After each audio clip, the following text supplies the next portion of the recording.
Family, friends, ANC members and residents came together to pay their last respect to their comrade and former PR councillor in Ward 15, Lindile Mtwa, affectionately known as Scrammy.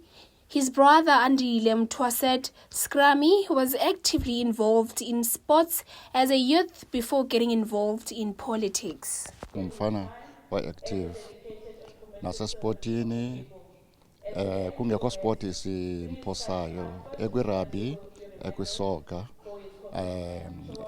ekwi-modelings, bengafuna uphoswa nto. Nasekuhlaleni ke lo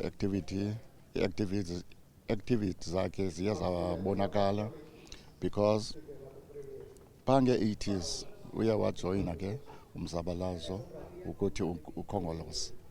Wangumfana okhutheleyo kakhulu kukhongolose kuba bengihlala naye ke pha endlini.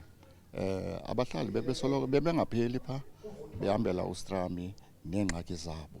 So ibingumfana noko owa-energetic uStrami. Ward 59 Secretary Nomvuselelo Tonsi, who worked with Mtwa for many years, said Mtwa was dedicated to his work of serving the community.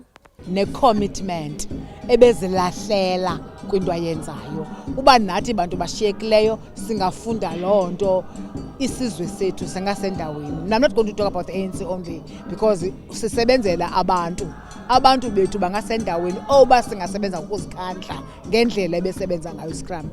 Speaker of Nelson Mandela Bay Council, Eugene Johnson, said Mtwa was devoted to addressing housing challenges in the metro during his time in Sanko. Scrammy Mtwa, at a very young age, joined the South African Civic National Organization, which is Sanko, who deals with civic matters. He was very much involved in matters of housing.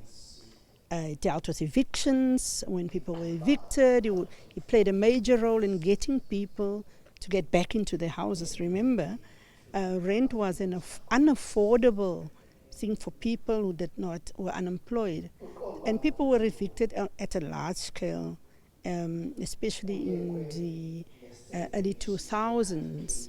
So Scrammy played a major role. He was in the forefront in ensuring that people are not evicted. Mtwa leaves behind his wife, 3 children, a grandchild, 4 siblings, and his legacy for serving with passion. From Bomakapa TV News, I am Sisi Pomtiki in Gqeberha.